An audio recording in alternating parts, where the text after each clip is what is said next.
All right, welcome to the Sharp Mind Show, episode 35.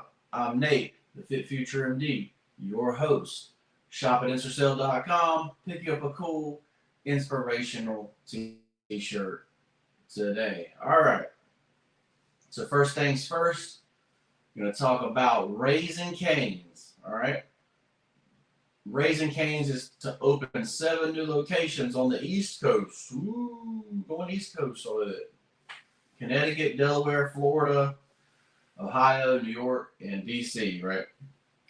So, what does Raising Cane's teach us about business, right? So, you know, everyone thinks when you open a restaurant, that you have this big diversified menu, right?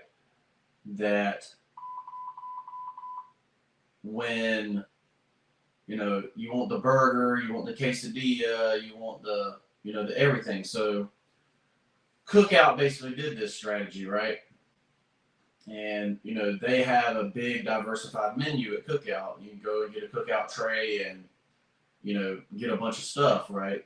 You can get different things from basically the roundabout of things, right? Whereas Raising Cane's is following basically the Chick-fil-A model, right? Where they do chicken tenders to the best of their ability, right? So what's the reason you go to Bojangles? You go to Bojangles for their chicken supremes, right? Their chicken tenders.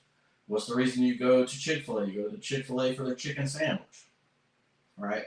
Raising Cane's basically did the same thing, right? So this shows you that if you can do one thing really, really well and do it consistent over and over and over and over and over again, you can build a big business, right? Because you're known for that one thing that everybody likes, right? So if you're a steakhouse, you got to have the best steak, right? And it's got to be consistent. It's got to be the same over and over and over and over and over again, right? Well, same thing here. If you're doing chicken tenders, your chicken tenders got to be the best, right? And what do you do with chicken tenders? You dip them in sauces. So you got to have the best sauces, right? So that's kind of the point of Raising Cane's is that so many people think they got the woman in the red, what I call the woman in the red dress syndrome, right? Where you see a woman in the red dress and you turn your head and look, turn your head and look, and go that direction, go that direction. You're getting pulled in too many directions, right? And so that's what a lot of these fast food restaurants are doing when you got to be good at one thing, right? So you get good at that one thing and you expand it as far as you can, and that's how you go far in business, right? So keep that in mind if you're starting your business, not necessarily just food, any kind of business, whether that be, you know, like me, where I'm doing a brand. Say our brand is about one thing, and that's inspiring everyone. So, that's what we do. We inspire people. So just like the shirt, I started with nothing, so how can I lose? I'm inspiring you that if you're sitting at the bottom, you're going to do everything you can to make sure that you're not there anymore, right? And so that's what this shirt's about. Pick it up at intercell.com. All right, so this episode is brought to you by London and the Googly Goo, which is my wife's children's book. If you got nieces, nephews, or children of your own, be sure to check out London and the Googly Goo, available on Amazon or in the link in the description. All right, so now, weekend is where you make your money, right? So we got to talk about lithium. Lithium, no, not Evanescence lithium. Lithium of Americas, right? Lithium Americas Corp, technically. But so this week, basically, Lithium Americas Corp announces that they're talking to the Department of Energy and that GM's going to end up with a 5% stake in this company to help get 14 million tons of lithium out of the ground in Nevada, right? So, of course, what does the stock price do? It shoots through the roof, right? So, just in the last week, let's see how high it's gone in the last week.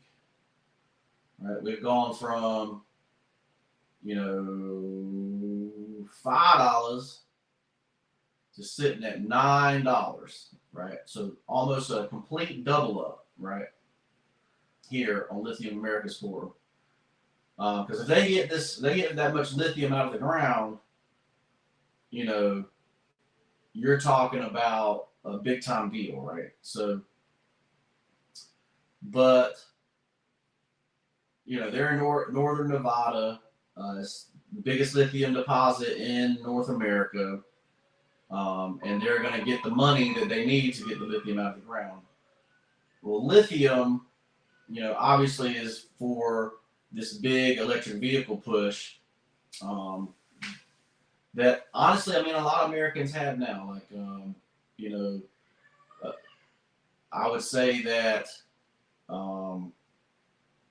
electric vehicles are now mainstream, you know, that kind of thing. It's not something that is this old, you shouldn't be, you know, you got the gas versus electric still going on, but, you know, but the only way to have electric vehicles and a full fleet of electric vehicles is to have batteries, right? So batteries are powered by lithium as of right now, right? So keep that in mind. What do you guys think about Lithium Americas Corp? Are they going to be continuing to fly up here? You know, like I say, you're talking about a double up in the last 5 days based on that announcement. I'm hearing a lot of people say that this could be going to $25, $30, $40. They say, what do you guys think? Let me know in the comments below. Like I say, this, so how do you think about this? Like I say, you got short-term, medium-term, and long-term investments, right? If you invested in this, there'd be two places you invested. You invested short-term for the big pop, right? So if you think it's going to go from 9 to 15 or 9 to 18, or you invest in this for the long-term, put it into your long-term investment and say, okay, 10 years from now, this is going to be worth $1,000, $2,000, right? But those would be the two places. I wouldn't do this as a medium-term thing because you don't know, honestly, even long-term, you don't know if they're going to move on from lithium batteries to some kind of other type of battery, right? Because there are other type of batteries and other type of battery technologies out there that could come up and replace lithium, right? Because obviously lithium has a shortage. If you have a shortage of something, that could mean that you're going to be moving on to something else, right? So keep that in mind.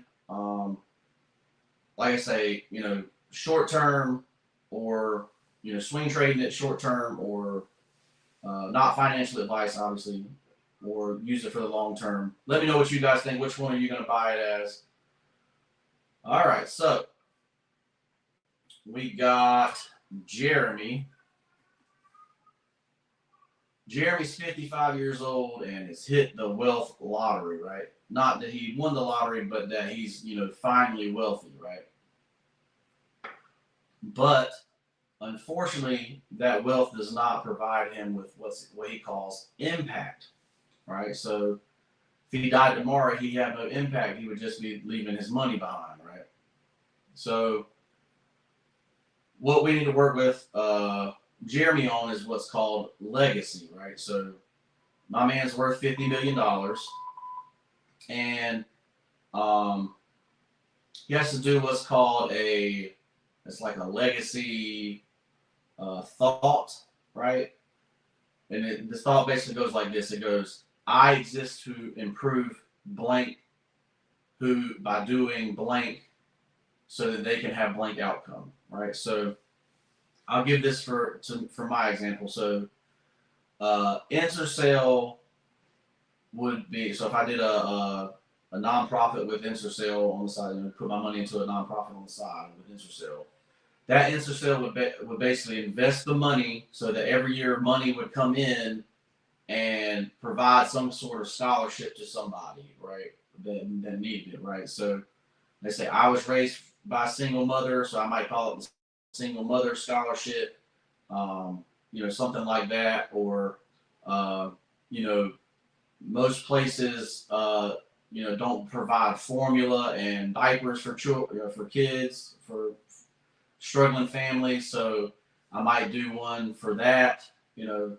something like that, something to bring a legacy to the area. Well, basically what you do is you make some sort of trust, you put the money in a trust, and the trust is basically there to give that out every year, right? And so that's really how you build a legacy, right? Some kind of legacy that would last long after you got presidents that made like libraries across the country, stuff like that. So keep that in mind. If you have built up a lot, if you need help setting up stuff like this, I am a life coach and can help you set stuff up like this. But, there's a lot to life outside of a paycheck, right? And you can, and even if you don't want to set up something like this, you can do stuff that impacts, you can do stuff that impacts your community with your time, not just with money, right? So keep that in mind as well, right? So let me know what you would do with Jeremy. Let me know what you think about Jeremy's situation. Like, say he's rich, and he just wants to leave a better impact on the world, leave the world a better place, and I think that's a great thing. But let me know what you think in the comments below. All right, so on this Sunday morning, all right, we're going to go with the quote of the day, last thing of the day. And of course, it goes, it's not the size of the dog, it's the size of the dog, fight in dog, right? It's not the size of the dog in the fight. Let's try this again. It's not the size of the dog in the fight, but it's the size of the fight in the dog, right? And so what does this quote tell you, right? Well, number one is that you got to be a dog, right? So you can't be in the fight unless you're a dog, right? I don't know. Anyway, but basically what this is saying is that, you got a David and Goliath situation. It's not necessarily, Goliath may not even want to fight, right? He may not even be out there. Let's say there's so many NBA players, NFL players that are just there because that's the genetics they were handed. They don't really like the game. They don't really, but you got players that are there that might be a little bit smaller that really do love the game, right? So you got to keep that in mind. It's also like the love of the game as well. So, you'll see people like that. Like, I'd say a great example of this would be like a Jamarcus Russell, right? Had all the genetic capability, that you could have, tall, strong, big arm, but just did not love football, right? He really went there to get his paycheck and get out, right? And that's what he did. And there's lots of people like that. And then there's people that are like, a Drew Brees, right? That are undersized, 5'10", or Doug Flutie, 5'10", and, completely undersized, but they, put their heart and soul into it and become, NFL Hall of Famers, right? So keep that in mind. You might be physically limited in stature, but it doesn't mean you have to be limited in heart, right? It doesn't mean you have to be limited in work ethic, right? So keep that in mind. I'm Nate, and I'm a life coach. Hit me up for life coaching if you're looking to, improve your life. We'll go through your whole thing. Let's say it's $2,000 for the year. And if I don't improve your life in that year based on certain metrics, then you get the $2,000 back, 100% money back guarantee. So keep that in mind. Make sure you shop at InstaSale.com. Pick you up a cool inspirational t-shirt today. Use code FitFutureMD for 20% off. Like the video, subscribe to the channel, share the video with somebody that needs it. Comment down below, let me know what you think of what we talked about today. And pick up London and the Goo Goo, my wife's book, and we'll see you in the next piece.